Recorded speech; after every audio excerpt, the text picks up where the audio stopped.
Olá, audiolivro A Luz Invisível em prosa e verso, um possível brasileiro universo. Primeira edição.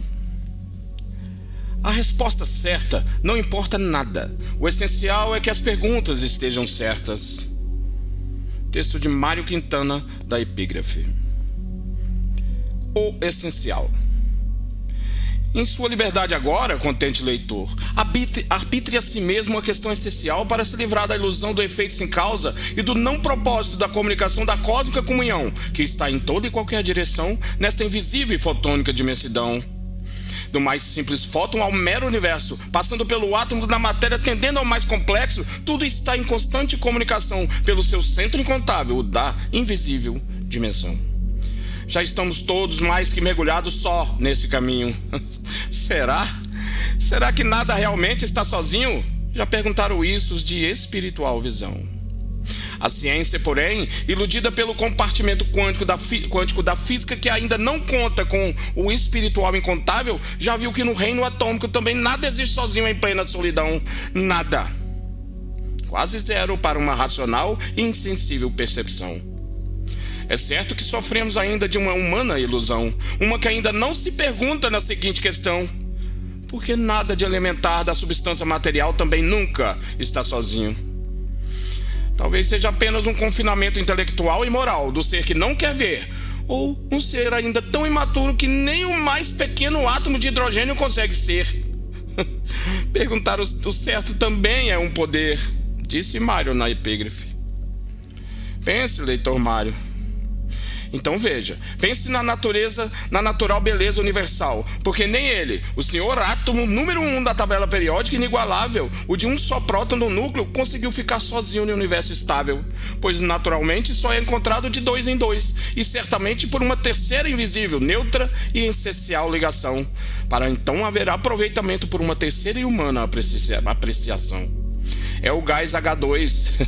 Estamos falando da substância do gás hidrogênio, cujo elemento molecular de tão estável e tão forte união é a substância mais presente na espacial e temporal vastidão. É o combustível da estrela-sol, da nossa mais vital preservação, que por também não poder trabalhar sozinho, divide sua responsabilidade com o elemento hélio, sol em grego para os íntimos. Só que apenas pela potencial vontade da consciência humana de mudar a realidade, entretanto, o átomo de hidrogênio pode ficar só numa não mais trinária estabilidade. E só ficará assim por muito pouco tempo e por muita vontade, uma essencial vontade de deixar alguma coisa ficar sozinha em sua falta de luz essencial, de ligação da estável e sempre conexa realidade. E tudo isso sem jamais conseguir evitar que o fotônico cosmos testemunhar essa humana criatividade, uma co-criatividade, a que vem simplesmente da humana vontade de compreender a essência de sua mais ampla e mais profunda realidade. Mas que nível de compreensão já tem essa humanidade sobre sua essencialidade? Já somos mesmos de fotônica compreensão? Há mesmo uma distância visível entre a luz da essência e a luz da consciência, do ponto de vista da mais presente e luminosa verdade? Claro que não. Essa incompreensão é ainda uma humana ilusão, a da humana idade. Isso pode ser verdade, pois estamos falando da nossa própria essencialidade. Devemos continuar a perguntar sobre realidade? Diga, leitor Mário, apenas diga, ou questione, mas com sinceridade. Antes de nos perguntar por mais visões, no entanto, devemos lembrar que já nos aproximamos demais de uma grande, embora incerta, verdade: a do fóton, o compartimento de luz do ponto de vista bidimensional da ainda ingênua tecnologia da iluminação da consciência humana. A tecnológica, uma que muito ainda se engana, pois acha que é possível existir um fóton sozinho ou isolado no universo. Como é possível isso? Como é possível daqui da agora rimar com esse verso? Todo o essencial ainda nos parece um tanto quanto controverso. Só que não, é apenas assim que apenas é o universo. É problema da visão. Talvez então, caro leitor, seja realmente o universo material uma ínfima expressão em nossa percepção material de um mínimo ainda do natural e material de um muito maior, máximo, terceiro elemento, o campo espiritual, o essencial, que tende para um central de um único divino fóton universal. No entanto, ainda não queremos plenamente isso perceber. Talvez ainda estejamos com medo do que podemos sintonizar para ver. Talvez porque queiramos ainda esconder alguma coisa do colega ao lado. Que pecado! Que erro cometeria o ser que, de mente tão transparente, uma que ainda mente fosse iluminado? Seria isso nosso mais incopiável original pecado? Ver o invisível é poder demais para o ser só racional, assim como apenas um potencial natural para mentir. Daí não querer ver o sobrenatural, o essencial. Ou melhor, ver o natural visível, invisível, que foi nomeado fora do natural por medo de que o ser natural pode ser mais sensível do que o visível essencial. Se um vê, porém, todos veem. É da lógica da luz. Seria então nossa pouca visão um medo moral que, pelo medo de ver, mais ainda não nos seduz? Talvez o que exista mesmo de sobrenatural seja somente uma mera convenção. Mas para quem quer ver o invisível, a invisível luz, não há mais segredo.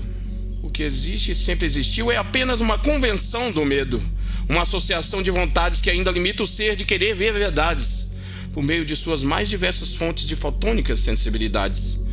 Essa escolha é do livre-arbítrio também, é do tal presente divino que só vem da moral do além, mas só vai escolher ver do invisível aquilo que lhe convém. Preste bem atenção, leitor natural.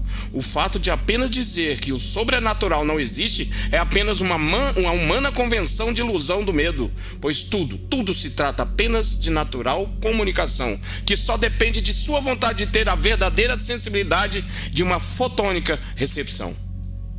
Então apenas conte isso agora, mais contente. Para contar isso, então, lá na frente. Reconheça, assim receba, perceba, conte ser contente. A espiritualidade tem tudo a ver com a comunicação do que não se quer ver. Mas só haverá quem tiver olhos para ver. Viu? Então veja, entre aspas. E o julgamento é este, que a luz veio ao mundo, mas os homens amaram as trevas do que a luz, amaram mais as trevas do que a luz, porque as suas obras eram más. Trecho de João 3,19. Então tá. Luz é assunto da ciência ou da religião, leitor contente? Quando se trata de luz invisível, será sempre impossível pensar só em uma ideia de cada vez isoladamente. Nada está sozinho, até que uma ideia inaceitável tenha seu par fazendo seu sentido de oposição para a atração daquilo que nos tem solidez. E Mário sem acento, o da epígrafe, em sua percepção, como que em todo gênio, foi a tentativa de compreender que a ciência também é errática, em sua nobre tentativa de ter uma grande resposta pragmática. Paciência, ela prevê o máximo que pode para ver do infinito, mas a sua limitação está em nós humanos e não no universo de possibilidades. A poderosa ciência busca resposta nas parciais verdades, mas as mais amplas e profundas perguntas é que nos conduz, principalmente quando se trata da invisível luz. A poderosa humana ciência às vezes esquece sua própria posição no espaço-tempo, que é justamente no meio do que tenta, no segundo idioma, chamar de infinito, sempre na metade da visão, ou no máximo na visão de uma coisa de cada vez. Não vê o essencial espiritual da incontável conexão. É problema do tempo ou do templo? Será que a ciência apenas imita a material condição humana que tem pescoço? Que quando olha para o lado deixa de ver o outro nesse cósmico esforço? Talvez seja mesmo essa ilusão causada pelo tal do princípio da incerteza, ou da quântica beleza. De fato, as palavras ditas pela poderosa ciência não fazem o que o universo é. Elas apenas expressam o que a gente, contente cientista, que de tão complexo ainda quer. Então veja onde o essencial quer que você veja. O termo sobrenatural foi criado para delimitar o que queremos ver em nosso mundinho naturesco de possibilidades humanas e não no de possibilidades espirituais e seus luminosos segredos. Mas o invisível ainda é a fonte de todos os nossos medos. Não nossos, caro leitor contente, apenas de quem ainda está em dívida com seu invisível ser consciente. Prefere acreditar na absoluta força visível da poderosa e cega matéria, cuja visão é só da metade da questão do que quer receber do que há no inteiro universo. este bem além do que os olhos mortais ainda não querem ver do controverso. Alguns medrosos só acreditam que os céticos cientistas eram seres de material e racional visão, só que não. Saindo do nosso tempo, dessa nossa atual era da ilusão, os grandes cientistas do passado eram quase todos sacerdotes do corajoso universo de fé. Ou representava alguma crença de qualquer forma, era talvez a fé no invisível infinito, sem ao menos ainda ter lido num certo pergaminho qualquer. Muitos estavam lá para construir a mais atual poderosa ciência, mas que ainda está na metade do caminho. Até o fim dessas palavras, vamos perceber essa noção. A história antiga é amiga do espaço-tempo. Ela não mente ao ficar na contramão. Quem mente é o medo do sobrenatural, algo que nem existe no real, pois é do invisível natural. Pergunte a Mario e siga o máximo desse jogo, o do inteligente Fóton claramente, o que sabe sobre o melhor caminho, subjetivamente, de um outro universo subjacente. Esse é o final do subtítulo O Essencial, da parte 1, O Essencial.